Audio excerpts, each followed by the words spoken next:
Vamos abrir as nossas Bíblias no Evangelho de Lucas, capítulo 23. Lucas, capítulo 23.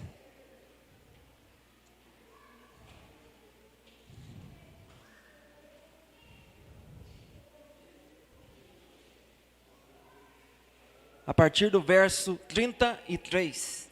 Lucas, capítulo 23. A partir do versículo 33.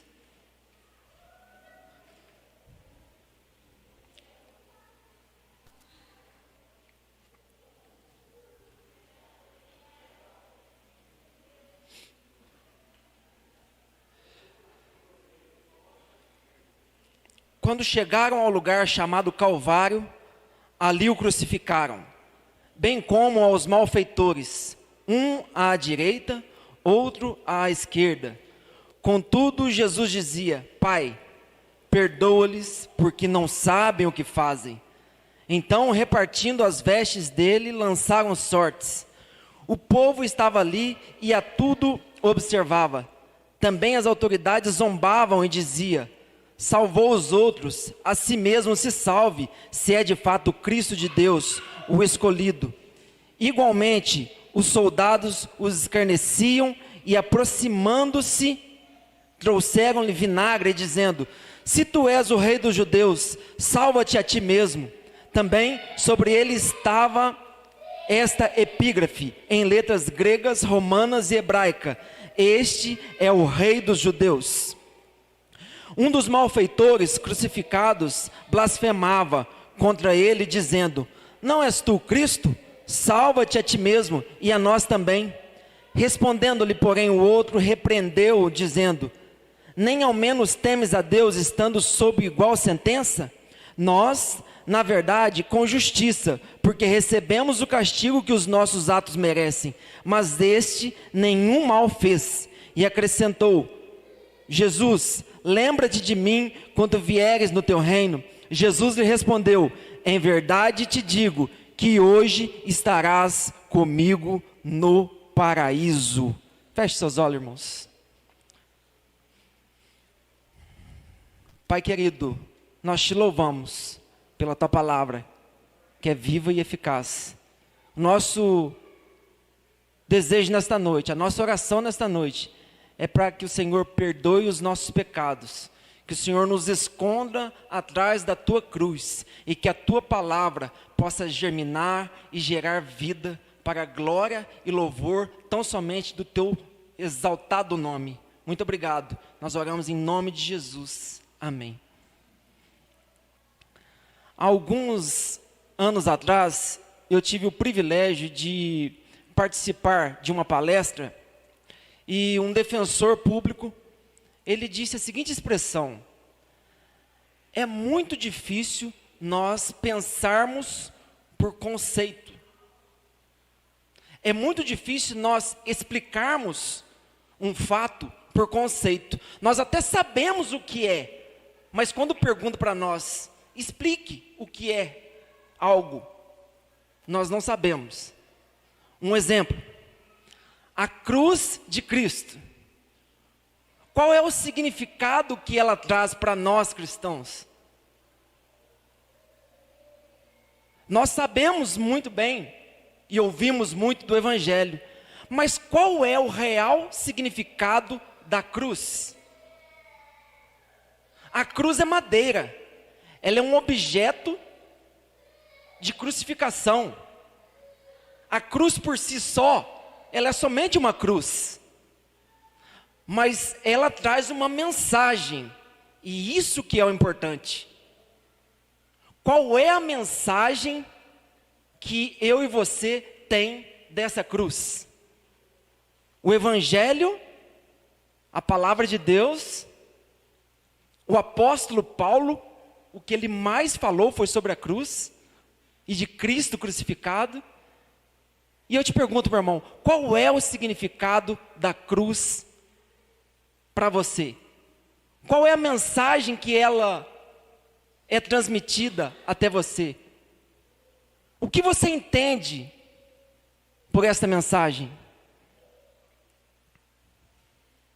É uma pergunta retórica, é para você pensar nisso.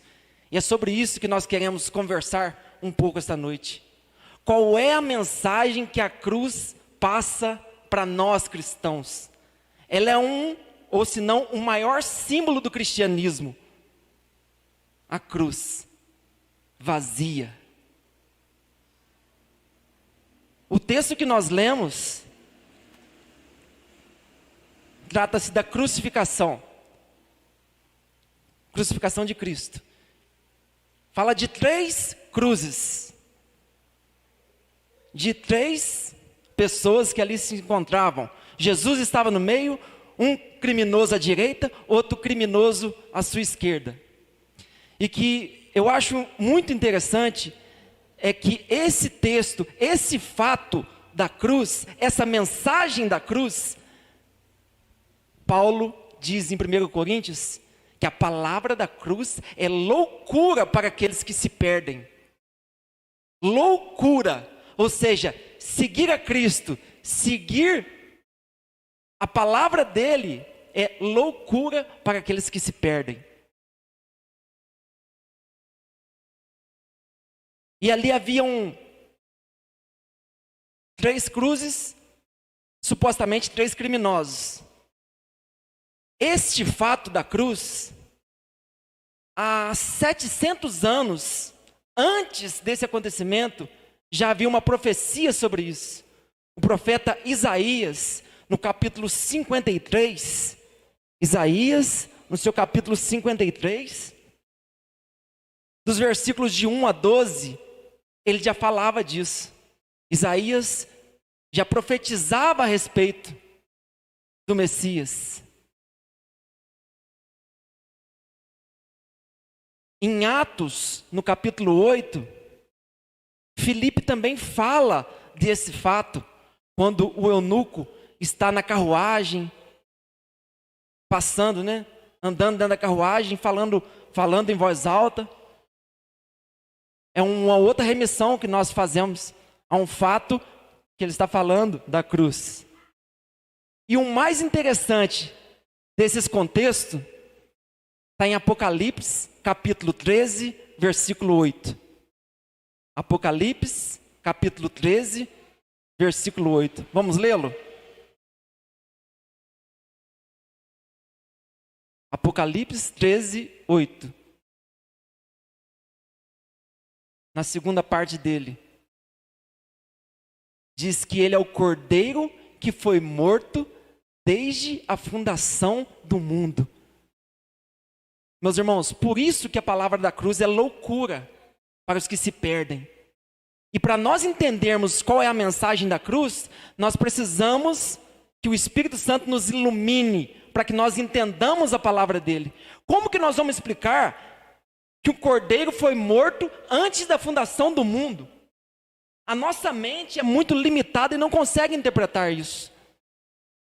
Isso significa que no plano de Deus, ele já tinha um propósito, que o filho dele viria e seria o cordeiro substitutivo, que morreria em nosso lugar para tirar o pecado do mundo. Uma mente sã não consegue interpretar a palavra de Deus. Por isso nós precisamos pedir que o Espírito Santo nos ilumine, o Espírito Santo nos fortaleça, o Espírito Santo abra o nosso entendimento para realmente nós entendermos. Nós não conseguimos, nós não temos condições de fazer esse tipo de interpretação. Por isso nós precisamos do Espírito Santo todos os dias nos ajudando, nos abrindo a nossa mente. O cordeiro que foi morto desde a fundação do mundo. A mensagem da cruz é essa. Uma das principais é de sacrifício, de cordeiro, no sentido de um ato substitutivo. E quando eu lembro de um ato substitutivo, eu faço uma remissão lá para Gênesis capítulo 22. Quando Abraão sobe até o monte, Deus fala para ele: suba até o monte, Abraão, e leve o sacrifício. Gênesis capítulo 22, somente 2 versículos. O versículo 2 e depois o versículo 5. Gênesis capítulo 22, versículo 2. Diz assim: acrescentou Deus: toma teu filho, teu único filho Isaque, a quem amas, e vai-te à terra de Moriá. Oferece-o ali em holocausto, sobre um dos montes que eu te mostrarei. Agora o versículo 5 diz: então disse a seus servos: esperai aqui com o jumento, eu e o rapaz iremos até lá, e, havendo adorado, voltaremos para junto de vós. Olha que maravilha, meus irmãos. Deus fala para Abraão: vai e sacrifica o teu filho. Ele fala para os servos dele: olha, eu vou, mas me aguarde aqui, que nós voltaremos. Abraão sabia, tinha certeza, convicção de que Deus prepararia um cordeiro substitutivo em lugar do filho dele. Esse fato, nós fazemos essa remissão a este fato da crucificação. Jesus, ele morre por mim e por você. Nós temos a livre agência ou a livre ação. Nós fazemos escolhas dos nossos atos.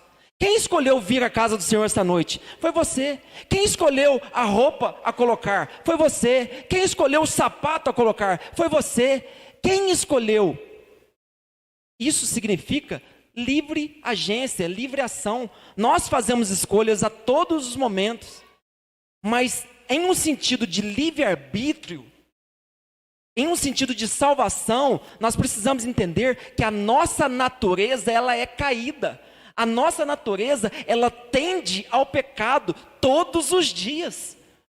Por isso que nós precisamos todos os dias contar com a graça e a misericórdia de Deus. Lamentações de Jeremias diz isso, que as misericórdias do Senhor são a causa de nós não sermos consumidos, porque a misericórdia se renova toda manhã sobre a nossa vida. Se depender de nós, irmãos, às vezes nós criticamos, às vezes a gente ouve a história do povo de Israel e fala: puxa vida, Deus sustentava aquele povo e passava um pouquinho, aquele povo esquecia de Deus.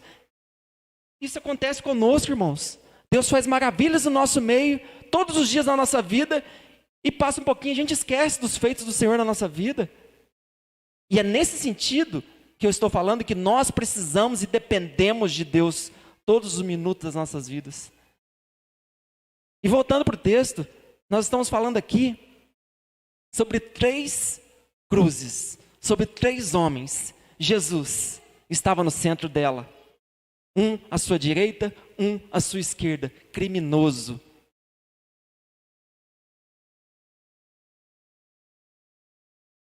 E a Bíblia cita que há um diálogo ali.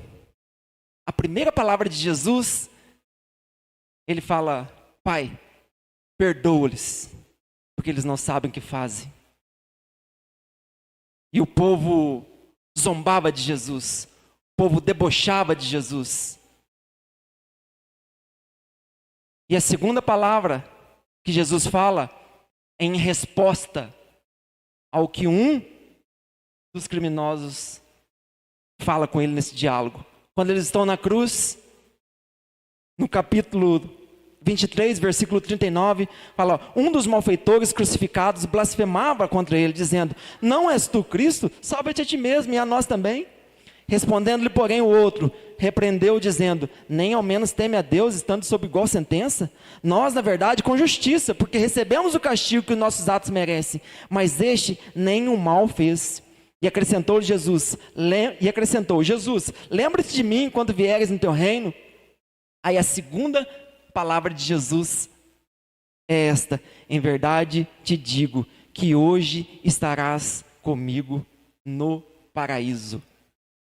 Meus irmãos, talvez você não saiba, talvez você saiba, talvez você tenha dúvida, mas o céu é real. O céu é real. Quem morre em Cristo não morre. Automaticamente, nós fechamos os olhos e já estamos na glória. É o que Cristo está falando aqui para esse criminoso. Hoje mesmo estarás comigo no paraíso. Isso é fato, meus irmãos. Isso é fato. E eu faço uma pergunta para vocês que me assistem, que me ouvem. Nós, irmãos, temos algum direito de ser feliz? Nós temos algum direito de ser feliz?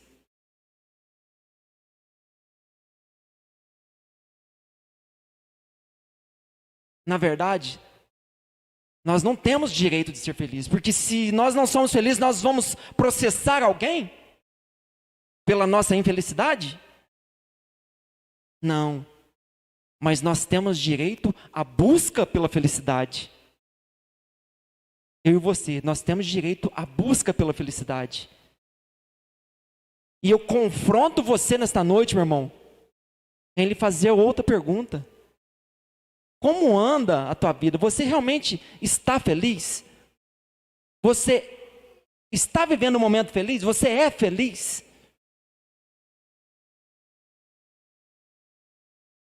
Porque o apóstolo Paulo, ele tem uma resposta para essa minha pergunta. No capítulo 15 de 1 Coríntios, versículo 19, ele tem a resposta para isso. Ele fala assim, se a nossa esperança em Cristo se limita apenas a esta terra, nós somos os mais infelizes de todos os homens. Sabe o que significa isso, meus irmãos? Deus está preocupado além da terra. Deus quer colocar na nossa mente que há algo além desta terra. Há uns céus de glória para nós. Então ele está dizendo aqui a resposta para a pergunta que eu fiz sobre a felicidade. Se a tua e a minha esperança em Cristo se limita somente a essa terra, nós somos os mais infelizes de todos os homens. O que te falta, meu irmão, para preencher o vazio no teu coração? Jesus precisa ocupar o primeiro lugar no teu coração, porque Ele é a nossa esperança. Jesus é a nossa esperança de um céu de glória. Paulo fala que nem olhos viram, nem ouvidos ouviram, nem nunca jamais penetrou no coração do homem aquilo que Deus tem preparado para aqueles que o amam. João 3,16 diz, porque Deus amou o mundo de tal maneira que deu o seu único filho, para que todo aquele que nele crê não pereça, mas tenha vida eterna. O evangelho é a respeito disso, de renúncia, é a respeito da cruz, mas é acima de tudo e sobretudo sobre salvação, meus irmãos. Sobre salvação. É o que acontece com esse criminoso aqui. Jesus falou para ele, hoje mesmo estarás comigo no paraíso. Nós não sabemos, irmão, qual será o último dia da nossa vida. Hoje pela manhã nós estudamos a última semana de Cristo. E agora pela noite eu estudo o último dia de Cristo. Nós não sabemos, irmãos. Por isso nós precisamos urgentemente tomar a nossa decisão. O profeta Isaías, ele disse que a palavra que saía da boca dele não voltava vazia, mas ela fazia aquilo que lhe apraz. Porque ele era a boca de Deus na época do reino dividido, do reino do norte e reino do sul. E ele, como profeta, ele passou por 4 reinados. E todas as vezes que ele falava em nome de Deus. Hoje, irmãos, o véu se rasgou, Cristo morreu, não há separação.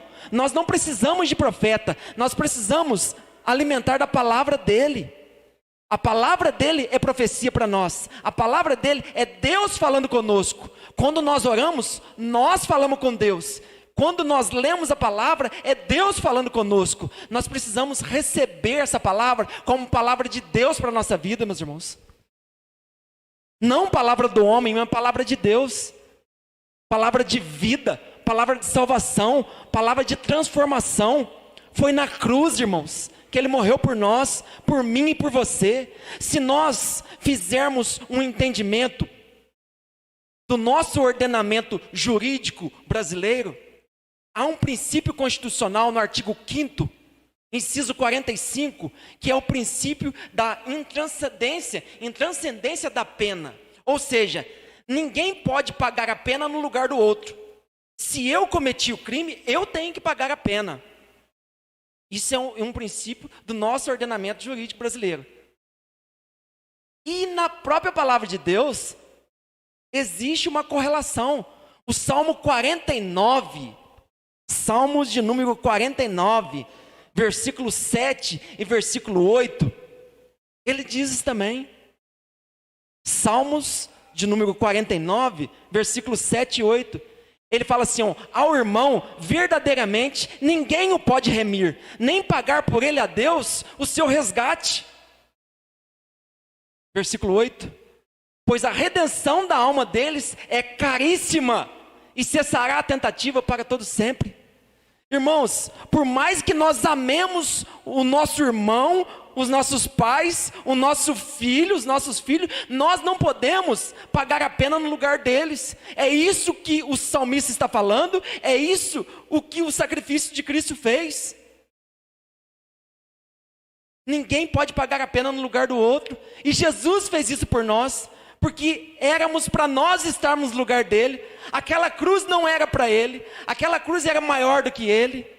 O peso daquela cruz, talvez 80 quilos, talvez 100 quilos.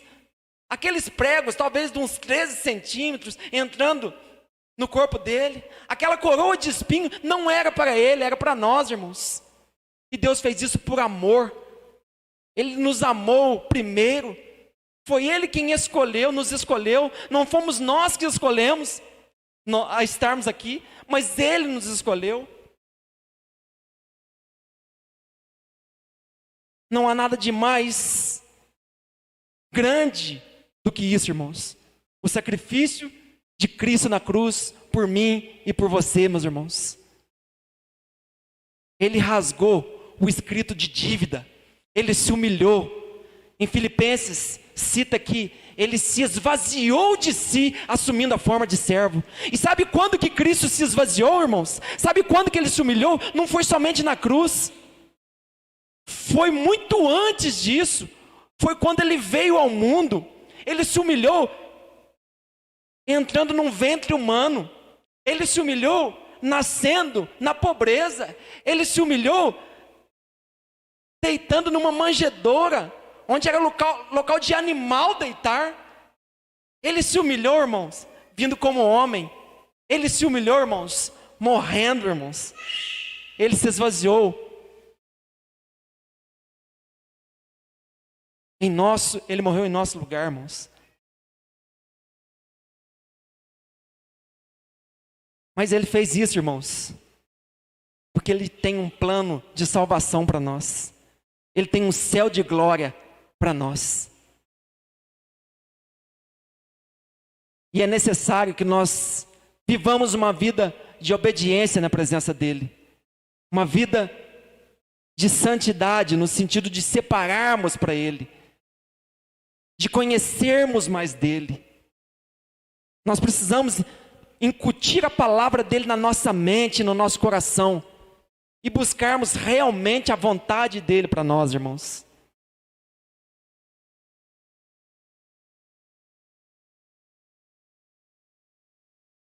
Nós precisamos de Deus na nossa vida, meus irmãos. A palavra da cruz, ela é loucura para aqueles que se perdem.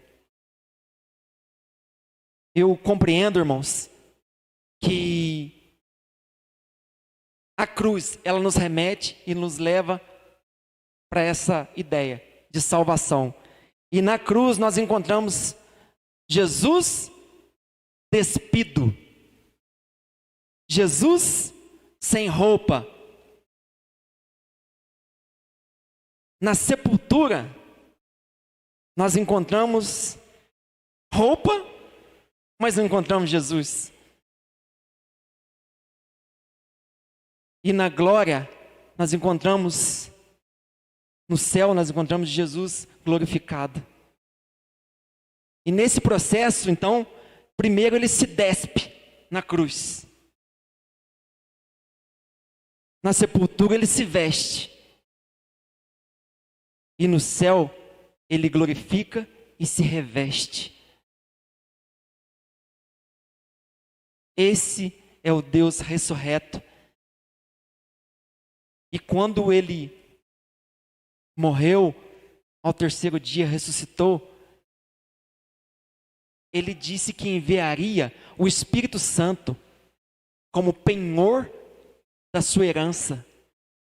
Penhor, irmãos, é o mesmo que quando nós precisamos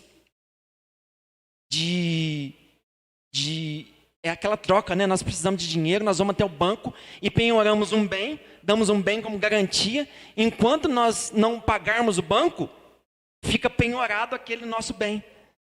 Foi isso que Jesus fez na cruz. Ele morreu, perdoou o nosso pecado, nos justificou na sepultura e no céu ele está glorificado, revestido, e ele nos proporcionou. Ele nos proporcionou, irmãos, a vinda do Espírito Santo, que habita dentro de cada um de nós que estamos aqui, porque é a promessa dele e ele é fiel para cumprir todas as suas promessas, meus irmãos.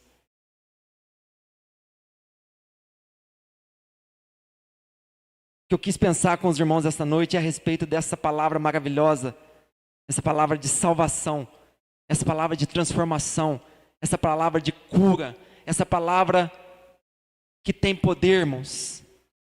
Paulo dizia que ele queria sentir o poder da ressurreição de Cristo na vida dele.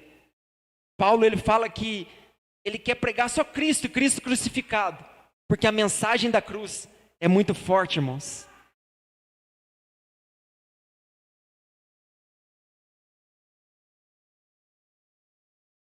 E assim como esses dois criminosos estavam, Jesus estava junto e injustiçado ele foi. Mas a respeito desses três criminosos, no último minuto da vida dele, ele foi para o céu. O outro, não.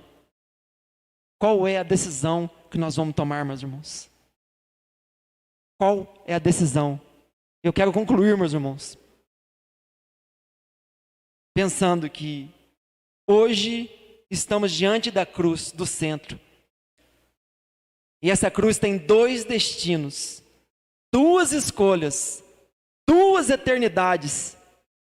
Um rejeita e o outro se quebranta. Eu te faço uma pergunta: qual é a sua escolha? Qual é a sua decisão?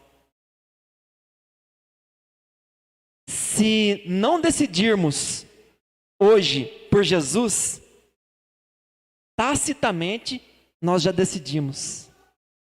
O não decidir é um decidir. Pois a decisão é um ato voluntário, interno, pessoal, prático e está intrinsecamente ligado ao tempo presente, hoje e agora. Receba essa palavra, meu irmão, minha irmã, como palavra de Deus para a sua vida. Um momento para nós decidirmos é hoje, porque amanhã pode ser muito tarde. Feche teus olhos, abaixe tua cabeça e tenha alguns minutos de reflexão. Pensa aí, como anda a tua vida.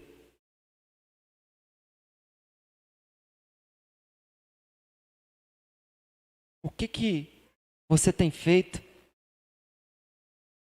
que talvez tenha entristecido o coração de Deus?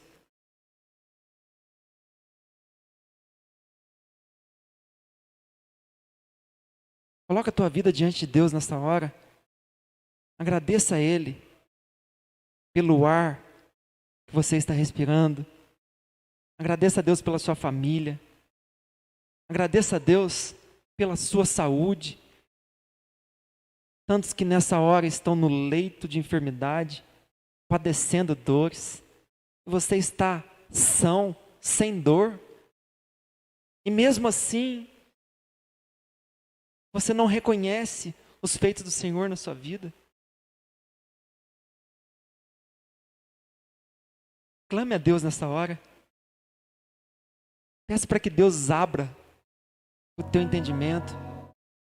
Peça para que Deus abra o teu coração. Para que você realmente entenda essa mensagem da cruz. Talvez hoje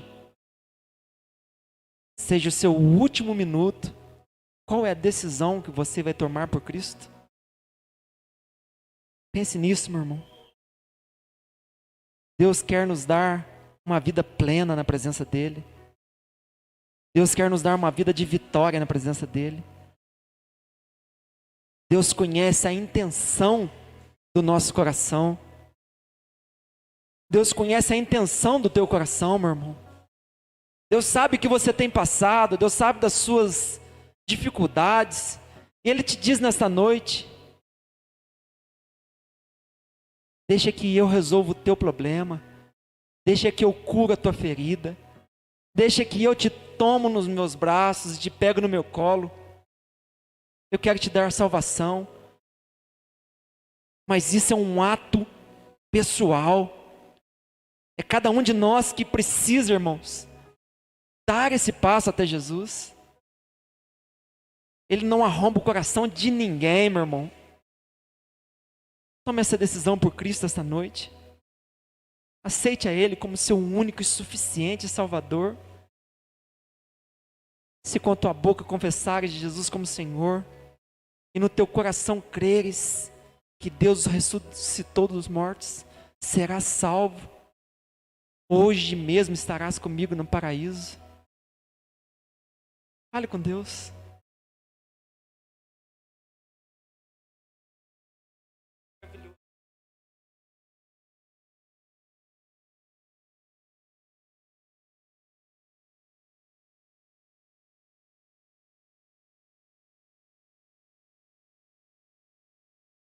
Pai querido, nós te bendizemos, Pai. Porque o Senhor é santo, santo, santo, santo, santo. É o teu nome, Deus.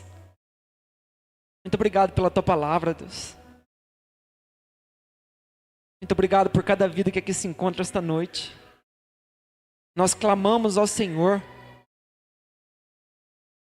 que o Senhor abra o nosso entendimento para que nós possamos entender a mensagem da cruz.